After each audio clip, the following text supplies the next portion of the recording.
Hello friends, welcome back to my channel. Last के कुछ videos में मैंने आपको एसआईपी के बारे में बताया है। तो कई लोग ऐसा सोचते हैं कि एसआईपी में रिस्क है और इसकी वजह से वो इस तरीके की इन्वेस्टमेंट से भागते हैं, क्योंकि इसमें पैसा जो भी लिया जाता है वो उनके हिसाब से मार्केट में लगाया जाता है और जो कि रिस्की है। तो अगर आप लोग को लगता है कि ये चीज़ रिस्की है और आपको कोई ऐसा इन्वेस्टमेंट स्कीम इसी फील्ड में चाहिए जिसमें कि आपको रिस्क भी कम मिले और रिटर्न्स भी अच्छा मिल जाए, तो फिर आप लोग के लिए आसान होगा इसमें इन्वेस्टमेंट करना। तो आज के इस वीडियो में हम कुछ ऐसा ही टॉपिक डिस्कस करेंगे। हम कुछ ऐसे ऑप्शन के बारे में बात करेंगे जिसमें आपको रिस्क भी कम लगेगा और साथ में इन्वेस्टमेंट करने पे रिटर्न्स भी अच्छा मिलेगा। तो जो अगर हम बात करें रिस्क कम कैसे लगेगा, तो कुछ ऐसे फंड होते हैं जिन्हें हम डेब्ट फंड कहते हैं, जिसमें कि गवर्नमेंट स्कीम्स में, गवर्नमेंट बॉन्ड में, गवर्नमेंट सिक्योरिटीज़ में पैसा लगाया जाता है। इस वजह से उसमें रिस्क कम रहता है। अब ऐसा क्यों होता है? क्योंकि जाहिर सी बात है, कई बार ऐसा होता है कि गवर्नमेंट को कुछ मोटे फंड की ज़रूरत पड़े या किसी भी कंपनी को किसी भी तरीके के फंड की ज़रूरत पड़े, तो वो बैंक से लोन लेते हैं। पर बैंक से जो उन्हें लोन मिलेगा वो 13%, 14%, 15% इस रेंज में मिलेगा, जो कि उनको बहुत ज़्यादा लगता है। तो जाहिर सी बात है, उन लोगों ने इस चीज़ का एक बीच का तरीका निकाला कि उन्हें भी रेट ऑफ इंटरेस्ट कम देना पड़े और हमें जो है रेट ऑफ इंटरेस्ट ज़्यादा मिल पाए। तो जाहिर सी बात है, अगर आप एफडी में भी जाएंगे तो 7%, 8% के करीब इंटरेस्ट रेट मिलता है। तो उन्होंने कहा कि हम आपको एफडी से ज़्यादा इंटरेस्ट रेट दे देंगे और आप हमें ये पैसा एक तरीके से उधार कह सकते हैं कि वो हमसे उधार लेते हैं कुछ टाइम के लिए और एक पर्टिकुलर आरओआई के साथ हमें वो वापस करते हैं।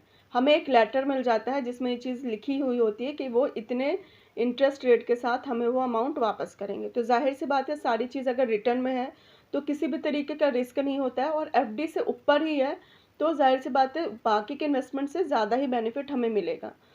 तो कंपनी को फ़ायदा ये हुआ कि उन्हें कम इंटरेस्ट रेट पे कर्जा मिल गया, हमें फ़ायदा ये हुआ कि हमें और बाकी इन्वेस्टमेंट स्कीम से ज़्यादा रिटर्न्स मिल गए और वो भी पूरी सिक्योरिटी के साथ।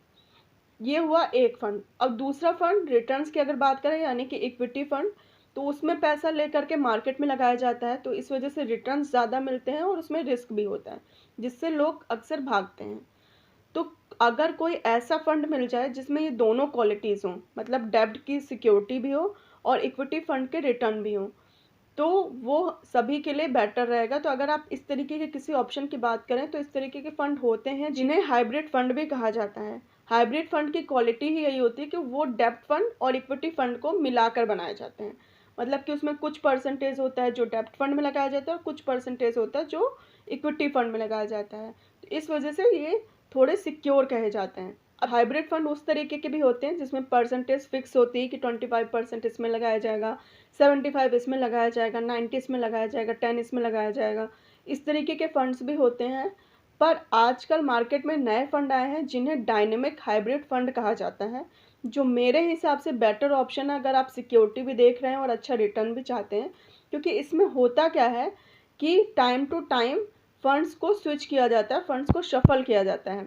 मतलब अगर मार्केट अच्छी है तो आपका इक्विटी में लगा दिया जाएगा, अगर मार्केट डाउन है या कम अच्छी है तो डेब्ट में लगा करके आपको सिक्योरिटी प्रोवाइड की जाएगी, आपका अमाउंट जो है वो सेफ रखा जाएगा। तो इसमें जो फंड मैनेजर होते हैं वो इस चीज़ का ध्यान रखते हैं कि कब उन्हें डेब्ट फंड में स्विच करना है और कब उन्हें इक्विटी फंड में स्विच करना है। तो ये आपका अपना ओपिनियन है। आप में से कई लोग थे जो इस तरीके की इन्वेस्टमेंट स्कीम करना चाहते हैं, म्यूचुअल फंड में, एसआईपी में पैसा लगाना चाहते हैं, पर वो इस चीज़ से डरते हैं कि उनका पैसा सेफ रहेगा कि नहीं रहेगा, ऐसा तो नहीं डूब जाएगा। हालांकि लॉन्ग टर्म में ऐसा नहीं होता, पर फिर भी इनिशियल स्टेज में बिगनर्स के लिए कई बार ये चीज़ें डर का कारण होती हैं। आई कैन अंडरस्टैंड कि ये चीज़ें होती हैं। तो पहले आप हाइब्रिड फंड में अमाउंट लगा कर देखिए, थोड़ा मार्केट को समझिए। आपको भी एक बार आप लगा देंगे, फिर उसमें ग्रोथ देखेंगे तो आपको भी कॉन्फिडेंस आएगा आगे बढ़ने के लिए। तो अगर आप अभी इनिशियल स्टेज पे हैं और इस तरीके का इन्वेस्टमेंट करना चाहते हैं पर डर रहे हैं, तो ये आप डायनेमिक हाइब्रिड फंड की तरफ जा सकते हैं।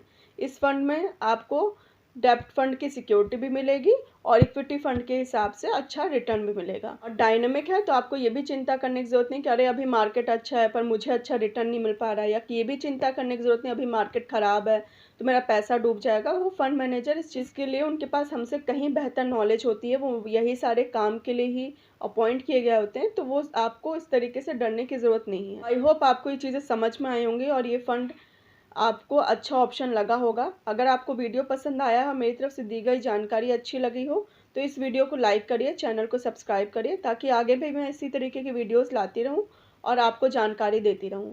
फर्दर वीडियोस में अगर आप इसी तरीके के कुछ फंड, सेलेक्टेड फंड चाहते हैं जिनको मैं एक्सप्लेन कर पाऊँ, तो प्लीज़ कमेंट बॉक्स में मेंशन करिए। और इस वीडियो में अगर कोई भी क्वेरी हो या क्वेश्चन हो तो आप वो भी मेंशन करिए, मैं उसका रिप्लाई कर दूँगी। चलिए मिलते हैं नेक्स्ट वीडियो में। Bye bye and take care.